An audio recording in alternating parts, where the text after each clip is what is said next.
ایک دفعہ کا ذکر ہے کہ ایک بحری جہاز کچھ سفر کر رہا تھا اور سمندر میں، اور اس میں کچھ تاجر بھی موجود تھے، اور سفر کے دوران جہاز جو ہے وہ تیز ہواؤں کی وجہ سے کافی زیادہ لڑکھڑانے لگ گیا اور بالکل ڈوبنے کی سچویشن تک آ گیا۔ وہاں کے کچھ تاجر جو تھے انہوں نے آپس میں یہ مشورے سے یہ طے کیا کہ بھئی جس کا سامان زیادہ ہوگا ہم اس کے سامان کو جو ہے سمندر میں پھینک دیں گے، جس سے جو ہے جو شپ ہے وہ تھوڑا بیلنس ہو جائے۔ لیکن اس تاجر نے، جو کہ بالکل نیا تاجر تھا، اس نے اس بات پر اعتراض کیا کہ بھئی سارا سامان میرا ہی کیوں، سب جتنے بھی تاجر ہیں سب اپنا اپنا سامان جو ہے تھوڑا تھوڑا پھینک دیں۔ لیکن جو باقی تاجر تھے، چونکہ وہ پرانے وہاں پہ سفر کر رہے تھے، وہ چونکہ نیا تاجر تھا، انہوں نے اس کی ایک بھی نہ سنی اور اس تاجر کو کیا کیا، اس کے سامان کو اور اس تاجر کو اٹھا کر سمندر میں پھینک دیا۔ اب وہاں پر جو ہے لہروں نے اپنا زور پکڑا اور اس کو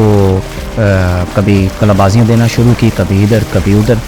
اس تاجر بیچارے کو یقین آ گیا کہ بس اب یہ میرا آخری وقت، اب میں نہیں بچوں۔ خیر وہ بے ہوش ہو گیا،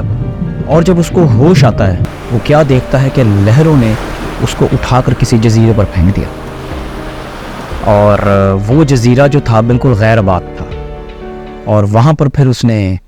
دیکھا کہ میری جان بچ چکی ہے۔ اس نے ہاتھ جوڑ کر آسمان پر اپنی آنکھیں اٹھا کر رب کا شکر ادا کیا کہ اے اللہ، اے میرے رب، تو نے میری جان بچا، میں تیرا نہایت شکر ادا کرتا ہوں۔ خیر اب چونکہ اس کو وہاں پہ اپنی زندگی کو سروائیو کرنا تھا، تو اس نے وہاں پر کچھ لکڑیاں اکٹھی کی، اور لکڑیاں اکٹھی کر کر اس نے اپنی ایک گزارے کے لیے اپنی جھونپڑی سی بنا لی، اور وہاں پر وہ اس نے دیکھا کہ کچھ اس جزیرے پر جو ہے کچھ خرگوش اس کو نظر آئے، کچھ پرندے اس کو نظر آئے، اور اس کا شکار کر کے اس نے اپنے ان کو خوراک کا ذریعہ بنایا، اور اپنے زندہ رہنے کے لیے اس نے اپنا کچھ گزر بسر کرنا شروع کیا۔ کچھ روز گزرے تو کیا ہوتا ہے کہ وہ اپنے لیے کھانا پکا رہا ہوتا ہے، اور اچانک سے اس کی جھونپڑی میں آگ لگ جاتی ہے، اور اس نے بڑی کوشش کی، اپنی آخر حد تک کوشش کی اس جھونپڑی کو آگ سے بچانے کی، پر وہ بچا نہ سکا۔ اور جب اس نے دیکھا کہ میری جھونپڑی جل گئی، تو اس نے پھر دوبارہ سے اپنی آنکھیں آسمان پر اٹھا کر قدرت سے شکایت کی کہ یہ میرے ساتھ تو نے کیا کیا؟ پہلے تو نے مجھے سمندر میں پھینکوا دیا، پھر تو نے میرا سامان سارا غرق کروا دیا، پھر مجھے ساحل پر لے کر آیا تو، اور یہاں پر میرے پاس یہی بس ایک سر ڈھانپنے کی ایک جھونپڑی تھی، تو نے اس کو بھی آگ لگا دی، وہ بھی میرا سارا آخری میرا ایک سہارا تھا وہ بھی ختم ہو گیا۔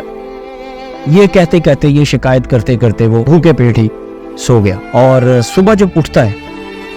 اٹھتا ہے تو کیا دیکھتا ہے کہ ساحل پر جو ہے بالکل کچھ ملاح جو ہیں وہ کشتی میں آئے ہوئے ہیں، اور کشتی پہ، اور اس کو لینے آئے ہیں، اس کا انتظار کر رہے، اور اس نے ان ملاحوں سے سوال کیا کہ بھئی مجھے یہ بتاؤ سب سے پہلے کہ آپ لوگوں کو میرا اس جگہ کا پتہ کیسے دیا، کیسے پتہ لگا آپ کو کہ میں یہاں پر موجود ہوں؟ اب جو ان ملاحوں نے جواب دیا نا، اس سے اس کی آنکھیں نم ہو گئی۔ ملاحوں نے کہا کہ ہمارا یہاں سے گزر ہوتا رہتا ہے، اور ہمیں پتہ تھا کہ یہاں یہ جو جزیرہ ہے یہ جو ہے غیر آباد ہے، یہاں پر کوئی زندگی یہاں پر نہیں ہے، کوئی جاندار یہاں پر موجود نہیں ہے، کوئی انسان موجود نہیں ہے یہاں پر۔ تو ہم نے وہاں پر دیکھا کہ دھواں اٹھ رہا ہے، تو ہمیں احساس ہوا کہ یہاں پر ضرور کوئی پھنس چکا ہے اور ہمیں مدد کے لیے پکار رہا ہے، اور اس لیے ہم یہاں پر متوجہ ہوئے، اور ہم نے آ کر دیکھا کہ تم بے ہوش پڑے تھے۔ اب یہ سن کر وہ زاروں کتار رونے لگا، اور اس نے دونوں ہاتھ اپنے آسمان کی طرف بلند کر کر رب کا شکر ادا کیا کہ اے رب، واہ تیری قدرت کے صدقے جاؤں، جو اپنے بندے کو کبھی کسی حال میں نہیں بھولتا، اس کو پتا ہوتا ہے کہ اس کا بندہ کس مشکل میں، اس کو پھر وہ سارا پتا لگا کہ، اور پھر سب سے مزے کی بات، انہی ملاحوں نے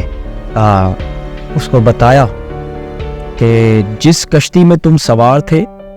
جس جہاز میں تم سوار تھے اس جن ملاحوں نے تمہیں پھینکا تھا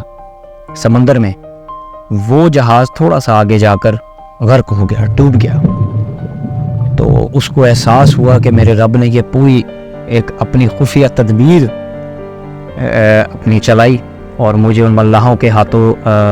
سمندر میں پھینکا گیا، کیونکہ میرے رب نے میری جان بچانی تھی۔ تو اس نے رب کا بہت شکر ادا کیا اور اس کو احساس ہوا کہ جو کہ میں آپ کو بھی یہ بتانا چاہوں گا، دیکھا گیا ہے ہوتا کیا ہے کہ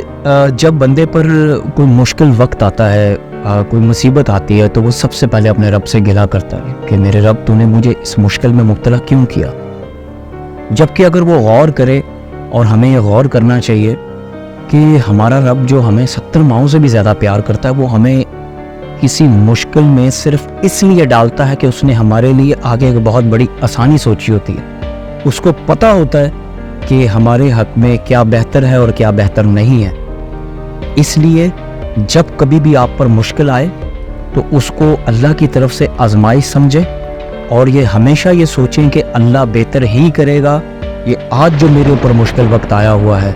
یہ ابھی وقتی طور پر تو مجھے یہ ٹف ٹائم گزارنا پڑ رہا ہے، لیکن یہ رب پہ آپ بھروسہ رکھیں کہ آنے والا کل آپ کے لیے بہت خوبصورت بنانے والا ہے آپ کا رب۔ اور یہ مشکل وقتی طور پر ہوتی ہے،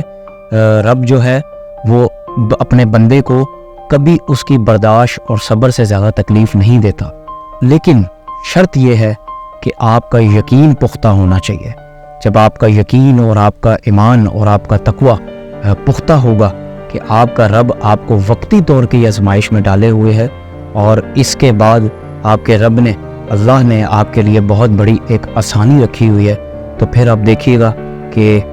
جو وقت آپ کو مشکل لگ رہا ہوتا ہے اور ایسا لگ رہا ہوتا ہے کہ یہ پتہ نہیں ہے وقت کبھی گزرے گا بھی کہ نہیں، کبھی آسانی آئے گی کہ نہیں، لیکن جب یہ وقت گزر جائے گا اور رب آپ کے لیے ایک بہت بڑی آسانی لے کر آئے گا اور آپ کے لیے وہ خوشیاں منتخب کرے گا جس کے آپ حقدار ہیں، تو پھر آپ کو احساس ہوگا کہ نہیں، وہ جو مشکل تھی وہ کوئی اتنی بڑی مشکل نہیں تھی، اس کے بدلے جو میرے رب نے میرے لیے اتنی بڑی آسانی رکھی ہوئی ہے۔ تو ہمیشہ اپنے رب پر بھروسہ رکھیں، اپنے رب پر پختہ ایمان رکھیں، وہ آپ کو کبھی تنہا نہیں چھوڑے گا، کبھی بھی۔